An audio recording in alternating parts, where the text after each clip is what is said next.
Selamat berjumpa para sahabat terima yang terkasih.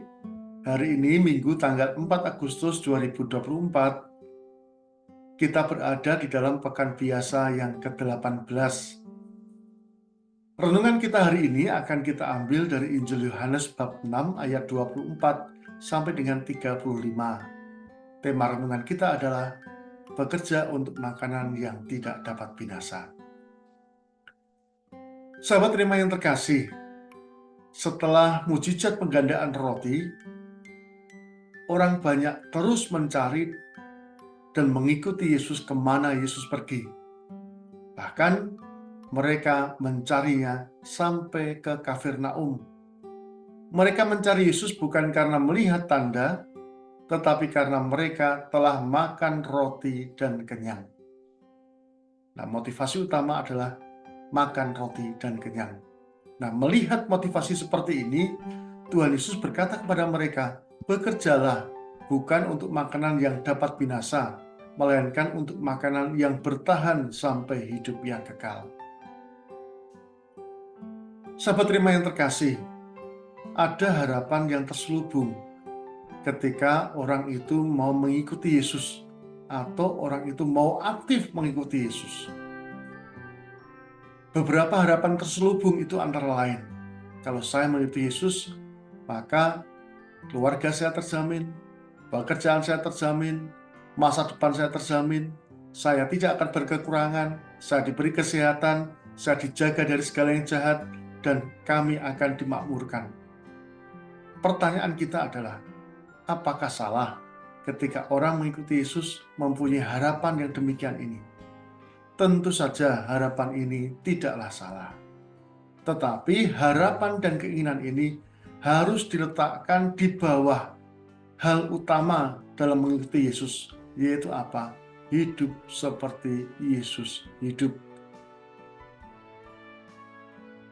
Ini yang penting. Karena banyak orang mencari motivasi duniawi dengan mengikuti Yesus. Tetapi setelah mengikuti Yesus, orang bersangkutan itu mengalami situasi buruk. Misalnya, rezekinya seret, proyeknya rugi, rekan bisnisnya tidak tertarik lagi bergaul dengan yang bersangkutan. Dan kemudian yang bersangkutan mengatakan, betapa beratnya mengikuti Tuhan Yesus. Saya rugi setelah mengikuti Tuhan Yesus.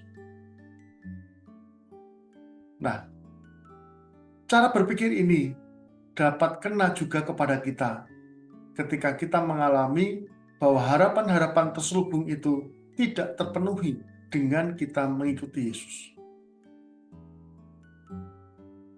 Kita sakit, rezeki kita seret, proyek kita rugi, keluarga kita mengalami persoalan, dan lain sebagainya.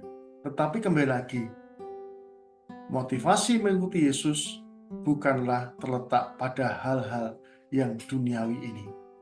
Motivasi mengikuti Yesus terletak pada bagaimana kita hidup benar seperti halnya dilakukan oleh Tuhan Yesus.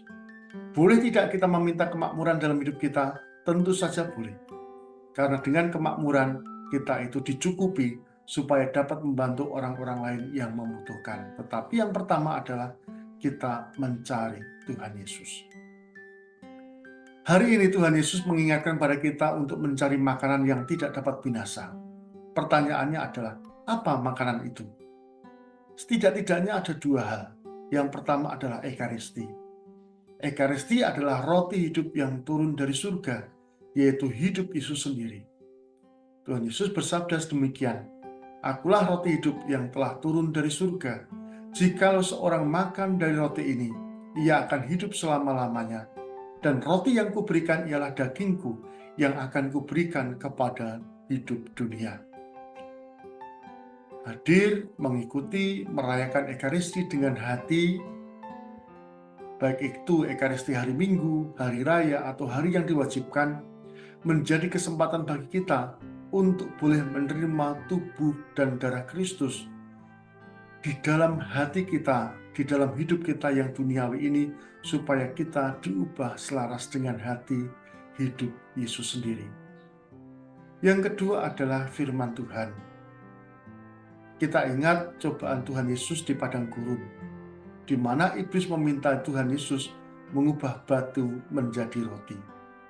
Tuhan Yesus menjawab, orang hidup tidak dari roti saja, tetapi dari setiap sabda Allah. Nah, sabda Allah itu bukan hanya untuk kita baca, kita renungkan, tetapi juga untuk kita praktekkan.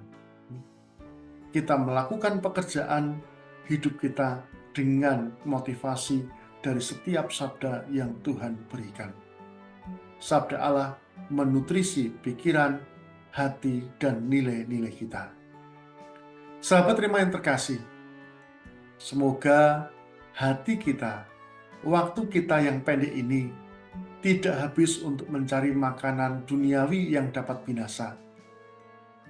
Tuhan akan mencukupkan kita ketika kita memberikan hati dan waktu kita ini untuk mencari makanan surgawi yang menutrisi hidup iman kita dan cara hidup kita sehari-hari. Semoga Allah memberkati keluarga kita, Bapa, Putra, dan Roh Kudus. Amin. Keluarga kudus, Yesus, Maria, dan Yusuf, doakanlah kami. Amin.